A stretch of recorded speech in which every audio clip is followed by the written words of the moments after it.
नमस्कार दोस्तों, स्वागत है आप सभी लोगों का मेरे एक और ब्रांड न्यू वीडियो में।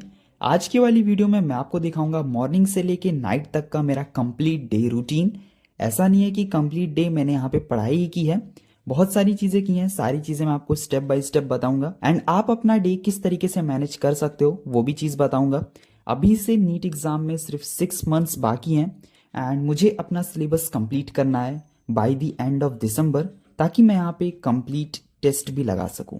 अभी भी मेरे पास काफ़ी सारे टेस्ट हैं जो पेंडिंग है, जो मुझे कंप्लीट करना है। काफ़ी सारे बैचेस भी हैं जिनका मेरे पास टेस्ट है, वो मैं कंप्लीट करूंगा। देन मेरा जो रियल टेस्ट सीरीज होता रहता है वो भी मुझे कंप्लीट करना है, जिसमें एक टेस्ट मेरा बैकलॉग हो गया है। हाँ, टेस्ट में भी बैकलॉग हो जाता है कभी कभी। जो अभी रिसेंटली टेस्ट हुआ था 26 को, वो वाला मुझे यहाँ पे अटेम्प्ट करना है, तो उसके लिए कंप्लीट एक लगा के करना पड़ेगा टाइमर। एंड यहाँ पे प्रीवियस ईयर क्वेश्चंस की अगर बात करें, क्योंकि ज़्यादातर मैं जो सॉल्व करता हूँ क्वेश्चंस वो प्रीवियस ईयर होते हैं, क्योंकि उससे मुझे पता चल जाता है कि फर्स्ट टाइम कोई चैप्टर पढ़ाई करने पे कहाँ से क्वेश्चन आएगा। तो यहाँ पे मैं यूज़ कर रहा हूँ ये ओसवाल बुक्स का नीट का 38 ईयर्स का प्रीवियस ईयर क्वेश्चन वाली book. And physics chemistry bio तीनों सेपरेट बुक्स आती हैं। सबसे पहले केमिस्ट्री में मैं आपको दिखा दूं क्या कर रहा हूँ। हाइड्रोकार्बन्स मैंने ओपन किया है, क्योंकि लास्ट कुछ डेज से मैं यहाँ पे हाइड्रोकार्बन्स पढ़ रहा था।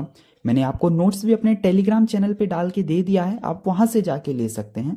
एंड ये रहा वो haloalkanes and haloarenes वाला चैप्टर।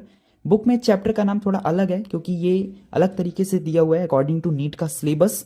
सो यहाँ पे आप लोग कंफ्यूज ना होइएगा।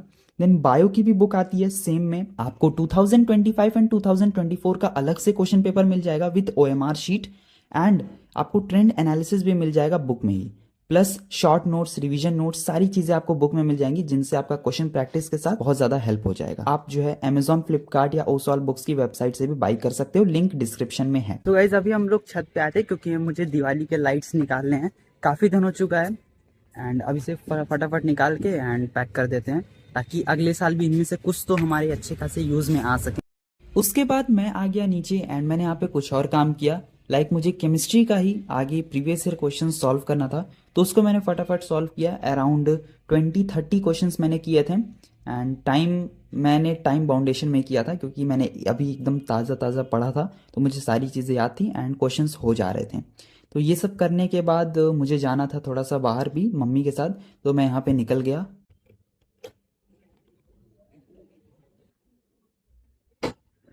अब ऐसा नहीं है कि पूरे दिन मैं यहाँ पे पढ़ता ही रहता हूँ, काफ़ी दिन मैं यहाँ पे बाहर भी जाता हूँ, तो उस दिन अगर मैं शूट कर लेता हूँ तो वो मैं आपको दिखा देता हूँ। देन एट नाइट हम सारे लोग चले गए थे कुछ बाहर खाने पीने, तो ये मैंने आपको दिखा दिया। देन थोड़ा सा मम्मी मॉल गई थी घूमने, तो वहाँ का भी मैंने आपको दिखा दिया।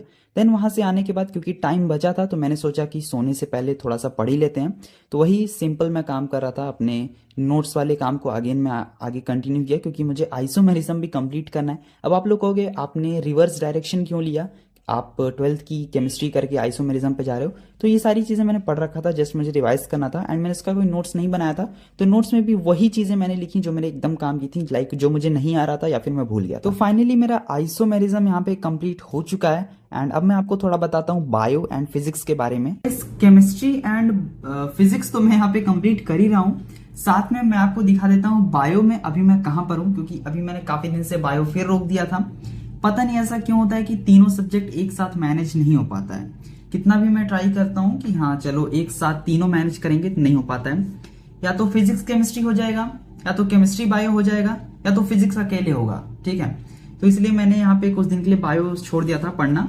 अब ऐसा नहीं कि उसको बिल्कुल ध्यान ही नहीं दे रहा था, थोड़ा बहुत देख ले रहा था कभी जब टाइम मिल रहा था तो। एंड वैसे तो मैंने कभी कभी ही इसमें रीड किया था।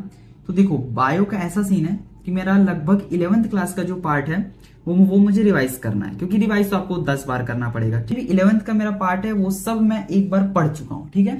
एंड 12th का भी लगभग मेरा कंप्लीट है, लास्ट का बायोटेक्नोलॉजी वगैरह बचा होगा, वो सब हो जाएगा कंप्लीट। तो ये मुझे कंप्लीट करना है। एंड अब यहाँ पे मैं आपको बायो का सिलेबस दिखा देता हूँ कहाँ तक हो चुका है। You can see these are the books of NCERTs, और ये 12th की है इधर से एंड नीचे 11th की रखी हुई है। तो 11th का तो आपने देखा होगा, मैं आपको 12th का दिखाता हूँ। एंड ये मेरा प्लांट ना गिर जाए। सो यहाँ पे ये वाला चल रहा है, कुछ अभी सीन चल रहा है इसमें। एंड ये सब क्या गिर रहा है, सो मैं आपको दिखाता हूँ। देखो ये सारी चीज़ें तो मैंने कंप्लीट कर ली है, लास्ट वाला ही पार्ट बचा हुआ है, ये सब मैंने कंप्लीट कर लिया है, ह्यूमन वेलफेयर वगैरह।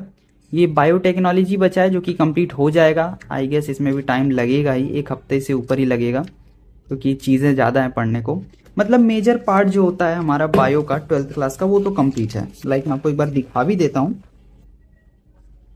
लाइक देखो, सेक्सुअल रिप्रोडक्शन वाला part, human reproduction, reproductive health, principle of inheritance, molecular basis of inheritance, evolution, then human health and disease, microbes in human welfare, ये पूरा पार्ट अच्छे से मैंने पढ़ रखा है। बसता है ये 2 चैप्टर, मतलब बायोटेक्नोलॉजी जो मैंने आपको बताया एंड इकोलॉजी। बस ये 5 चैप्टर अगर मेरा हो जाएगा तो मैं यहाँ पे फुल सिलेबस भी टेस्ट दे पाऊंगा 12th का, वरना अभी तो मुझे जो वो वाले पार्ट का टेस्ट देने में प्रॉब्लम हो रहा है। सो आई होप गाइज आज की वाली वीडियो आप लोगों को अच्छी लगी होगी। अच्छा लगा है तो इसे लाइक कर दो, चैनल पे नए तो सब्सक्राइब कर लो एंड मेरा टेलीग्राम ज्वाइन कर लो। मैं मिलता हूँ आपसे नेक्स्ट वीडियो में किसी और अच्छे टॉपिक पर, एंड ट्राई करूंगा कुछ और अच्छा कंटेंट लाने का। तब तक के लिए गुड बाय।